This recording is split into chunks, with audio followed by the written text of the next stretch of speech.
Ouvrez votre ciel. Nous sommes dans ce monde, mais nous ne sommes pas de ce monde. Nous sommes des ambassadeurs du ciel, envoyés sur la terre. Tout ambassadeur ne vit pas aux dépens du pays dans lequel il est, mais plutôt est pris en charge en intégralité par son pays d'origine. Il pourrait se nourrir, s'habiller, se loger, se soigner, bâtir avec les outils, les matières du pays dans lequel il est ambassadeur. Mais tout cela se fera par des ressources financières venant de sa patrie mère. De cette même manière, nous chrétiens, nos ressources ne viennent donc pas de la terre, mais du ciel.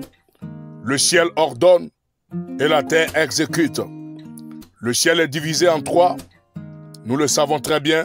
Le firmament qui est le premier ciel, le cosmos qui est l'ensemble des étoiles et des planètes qui est le deuxième ciel, et le troisième ciel qui est le paradis, qui est la demeure invisible de notre Dieu Tout-Puissant. C'est du troisième ciel que je vous parle. C'est de là que nous tirons toute ressource par le Saint-Esprit.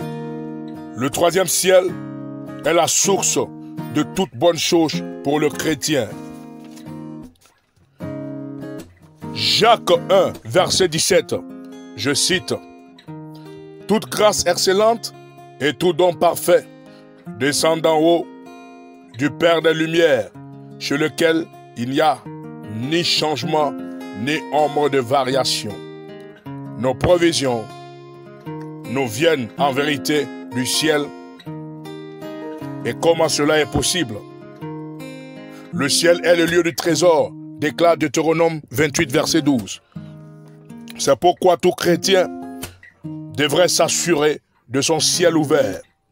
Car celui dont le ciel n'est pas ouvert vivrait le non-accomplissement, des blocages, des difficultés quelconques, spirituelles ou matérielles. Celui dont le ciel n'est pas ouvert ne peut être connecté à la connaissance et à la révélation divine. Le ciel est le siège des révélations et des connaissances les plus profondes. L'apôtre Paul déclare en 2 Corinthiens 12, verset 2, je cite, « Je connais un homme en Christ qui fut ravi jusqu'au 3e ciel. Si ce fut dans son corps, je ne le sais. Si ce fut hors de son corps, je ne le sais. Dieu le sait. Et je sais que cet homme fut enlevé dans le paradis et qu'il entendit des paroles ineffables qu'il n'est pas permis à un homme d'exprimer. » Fin de citation. Apocalypse 4, verset 1 à 2 déclare, je cite, « Après cela je regardai, et voici une porte était ouverte dans le ciel. La première voix que j'avais entendue, comme le son d'une trompette, et qui me parlait dit, « Monte ici, et je te ferai voir ce qui arrivera par la suite. » Bien-aimé, c'est le ciel qui décide de la terre. Le ciel est le spirituel et la terre le matériel. Le ciel décide de la terre, bien sûr. Le spirituel décide du matériel. Lorsque votre ciel est influencé positivement, la terre vous est favorable.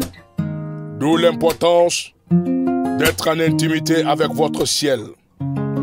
Être en intimité avec son ciel, c'est entendre Dieu et être entendu par Dieu.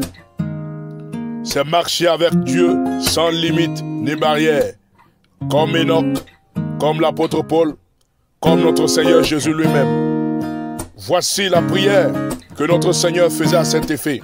Il dit, « Seigneur, que ton règne vienne, que ta volonté soit faite sur la terre comme dans les cieux. » Le ciel ouvert permet la venue de la volonté de Dieu parmi les hommes.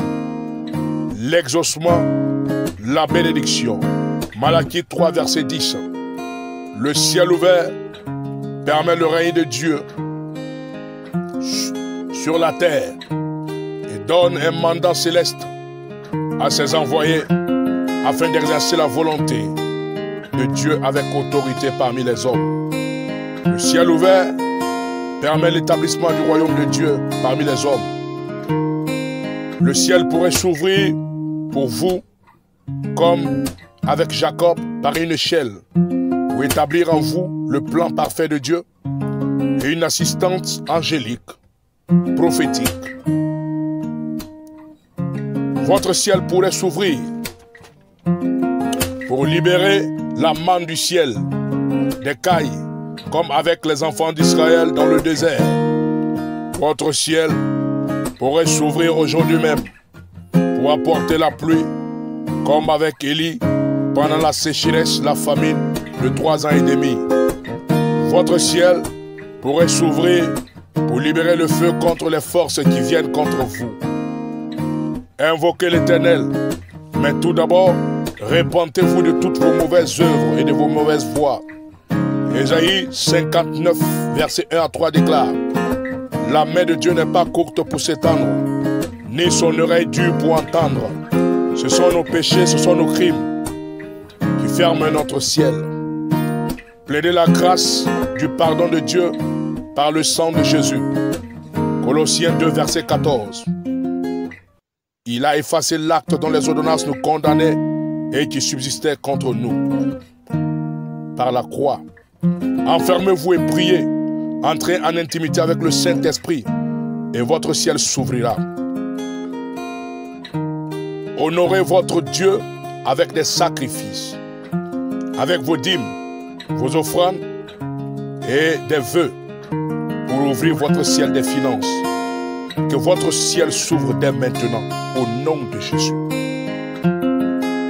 Shalom.